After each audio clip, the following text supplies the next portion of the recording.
Well, Tristan Jarry hasn't exactly been lighting the world on fire since coming to Edmonton. A sub-900 save percentage, a 3.59 goals against. The man they traded for Jarry, Stuart Skinner, has a 2.53 goals against with the Pens, winning 8 of his last 9 starts. Wow. Edmonton just cannot figure out their goaltending situation. Here's Martin Biron, a former NHL goaltender, to help us figure this goaltending situation out. So Jarry's allowed 15 goals in his last 3 starts. Edmonton's lost 2 of those games. Marty, are you worried about Jarry, or do you feel like this is the kind of situation where you get to the Olympic break, you reset, and maybe he comes back refreshed?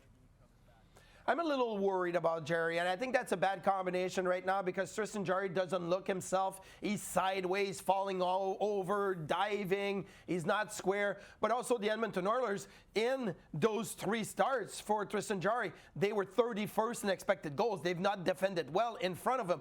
In that same time frame, Pittsburgh is 3rd in expected goals against, right? So you're thinking, well, Pittsburgh is defending really, really well in front of Skinner, but Edmonton is not defending well in front of Tristan Jarry. But I love to look at this in small, medium, and large sample when I look at Tristan Jarry. Small sample, those 3 starts, 63rd out of 67 goalies in goal save above expectation.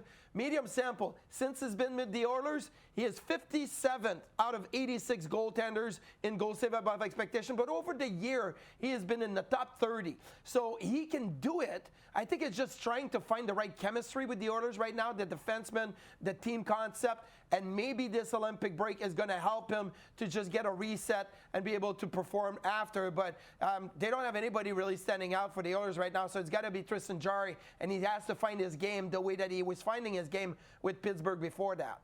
Marty, maybe the most heartwarming story in the NHL right now is how incredible Linus Ullmark played in his return Saturday night for the Ottawa Senators. Such a cool moment. 4-1 victory, makes 26 saves, sends them 1-3 straight. The question is, this team defends really well. If they get even average goaltending from Linus Ullmark, Marty, do you think they have a shot at the postseason?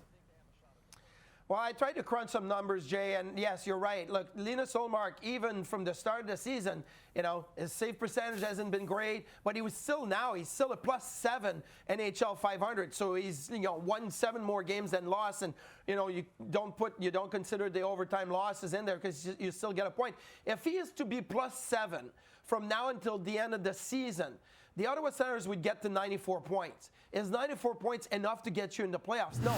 It probably is going to be 97, 98, maybe even 99 in the Eastern Conference, and there's so many teams in the crunch. So I look at Linus Ullmark was okay, average at the start of the season. He's going to have to go up 2, 3, and even 4 notches to be able to get to the playoffs and say, okay, instead of being +7, I got to be +10. In the next 20 games, I got to be 15-5. And that maybe is what would get Ottawa on that platform to the playoffs. So that's a big ask for Linus Ullmark. But maybe 20 games, 15-5 is what he would have to do to say, okay, now they're getting closer to the 98 or 99 points that the Ottawa Senators will need to get in the playoffs. Marty, speaking of Canadian NHL teams, the Olympic roster trade freeze is this Wednesday, 3 p.m. Eastern time. Out of the 7 teams, is there any specific team you think they've got to make some business happen before Wednesday?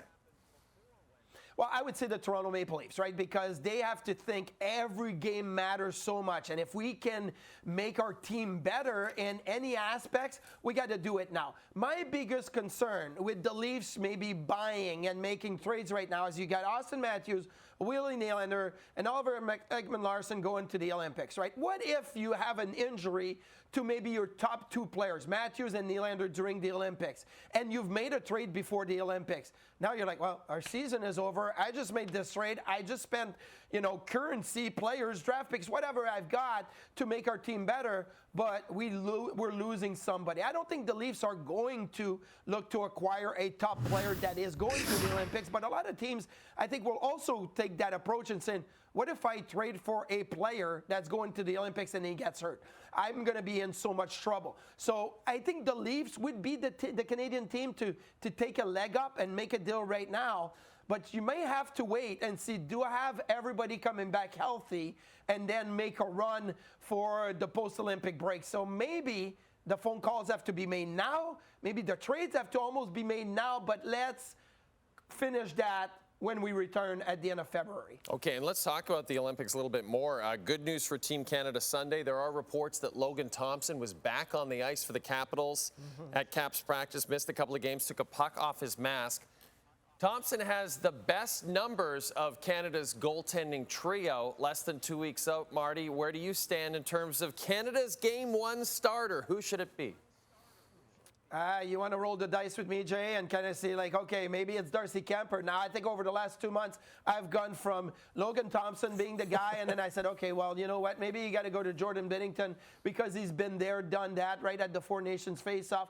And then it's like almost like, oh, well, Darcy Kemper now, he can't win with the LA Kings because the Kings don't score any goals, but at least he's got decent numbers of late here since coming back from the injury, but he's also been banged up. So, yeah, roll the dice right now. And I think that's a big problem for Team Canada going into the tournament, not having solid goaltender running into it. Now, I would still think that Binnington is probably going to start Game 1 because John Cooper is going to give him a chance to say, this is not St. Louis Blues, this is not the NHL. Go ahead, let's see what you've got. But now, like with Logan Thompson, Darcy Kemper, who do you go for your backup, your second game if Jordan Binnington doesn't play well? So it is a big question mark. I think Canada's got a fantastic team, but we've always seen like Canada having great goaltending, especially when it has been the NHL players going over to the Olympics. And right now, well, it's not the best. It's not what other teams are being able to offer at the Olympics. Having said that, Marty, we have probably the best fighters. Like if it comes to that and they start fighting at the Olympics, which they're not supposed to do, they'll get kicked out. I mean, Binnington is a total wild card in that department. You know that as well as I do. Yeah, and Logan Thompson and Darcy Kemper are big boys, and they can handle themselves too. So I think, yes, you put all three of them at center ice and just say, bring every goalie from every, that anchor man, like when they all get together and they all have that fight. Same thing with all the goalies. Let's do it. That escalated quickly. Yes.